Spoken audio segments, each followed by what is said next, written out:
Hello and welcome to Eat These Words. Today I'm going to be looking at mincemeat, Christmas mincemeat to be exact. It's only about 7 or 8 weeks till Christmas and it's time to get our mincemeat on because it needs to mature. So without no further ado,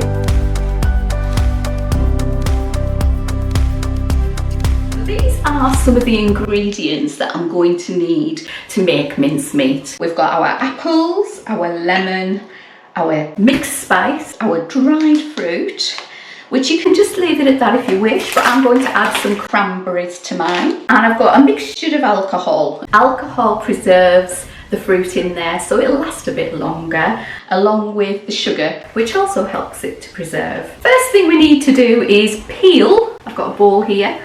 Peel and chop our apples. Now you can grate them if you want to, but I like the little bits of chunk. I like the chunks in there. So I'm going to be peeling mine. You need them to be as finely peeled as you can. Ideally Bramley apples because they're nice and sour to balance out our flavours. If you don't have Bramley apples, then any tart like Granny Smith apple would do. There are various ways of making mincemeat. I'm choosing the no cook method today. It'll speed up the process somewhat. Chop it up finely as you dare. If you've got any really bad bruised bits, get rid of them, but otherwise it won't make much difference, so don't worry.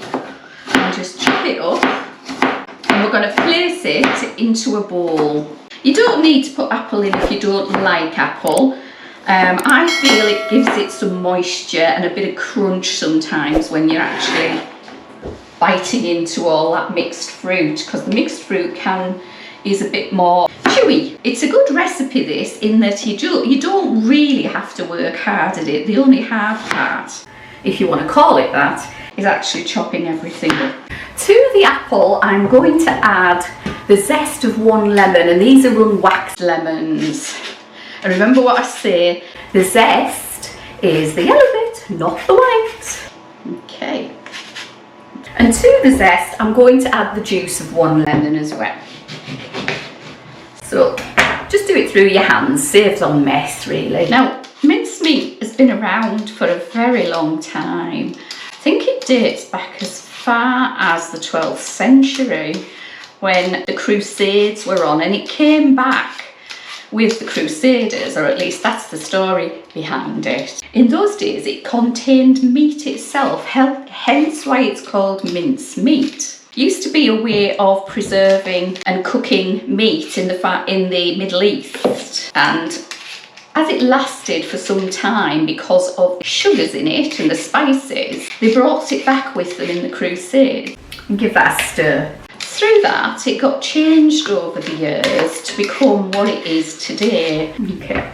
Once we've done that, we need to add 1.5 kilos of mixed dried fruit. So this is a combination of, let me see now, raisins, candied peel such as orange, lemon, currants and a few sultanas. So I'm going to pop all of that in there. That's 1 kilo going in. 200 grams of cranberries, which I like cranberries in my mincemeat. If you don't like them, leave them out, it's not a problem. And half a packet of the 500 grams, because we need 1.5 kilos in total.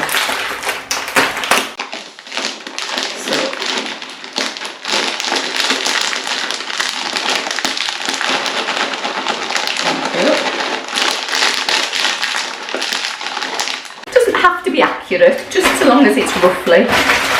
You're going to need a big bowl for this, guys, so make sure you have one.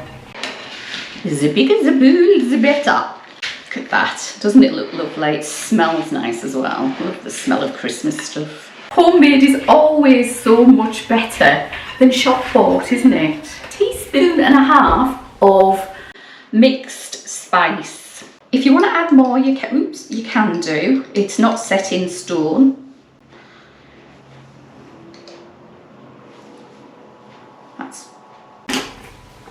And along with that, 450 grams of dark brown sugar. This is the dark stuff as well. And the thing about the dark stuff is it's got this lovely treacly taste. Or if you're American, molasses. This recipe can be stored for up to 3 years. Probably one of the most stranger things that we call meat. Probably because back in the day it did have meat in it, and it's changed. I think it changed around about the Victorian times, possibly slightly earlier. The Victorians liked their sweet stuff. Carefully fold this in or mix it in. If you've got clean hands, you can go with clean hands, don't worry about that. You can also add orange zest to this. I'm not going to today because I've got an orange liqueur going into this. I do like my orange liqueurs. But you can use whatever you want. If you're not using an orange liqueur, you need to zest and juice an orange into this recipe. If you want to add more apple, feel free. I used 2 apples. In days gone by, there wasn't even recipes for this. People just used to mix it together. So, you know, don't feel you have to stick to the recipe. I need to put in here 100 mils of some kind of liqueur. So I'm using Cointreau because I like it and it tastes of orange, which is why I'm omitting the orange. And I'm going to put 50 mils of Cointreau in. Sorry, 65 mils of Cointreau because I did it too quick. And equal quantity of Captain Morgan's Original Spiced Gold, which is rum with bits of vanilla. An equal quantity, so 65. Just pour it over. And what I'm going to do is give that another good stir. Lots of stirring goes on with this recipe. We want all the sugar and all the fruit to be amalgamated into our mixture. If you can't get mixed spice, then a bit of clove, a bit of nutmeg, a bit of cinnamon, a bit of ginger, equal quantities of all. Don't use allspice, whatever you do, please. That is not the same. Now what I'm going to do with this is leave it for a couple of hours, stirring it occasionally. I'm going to put some cling film over it. We'll leave this for 2 hours and then we'll be putting it into jars and sealing it. My mincemeat has been on the go now for about 2 hours.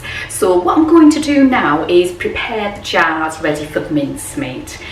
I put my oven onto gas mark 6 to preheat, and I'm going to wash my jars in my soapy liquid.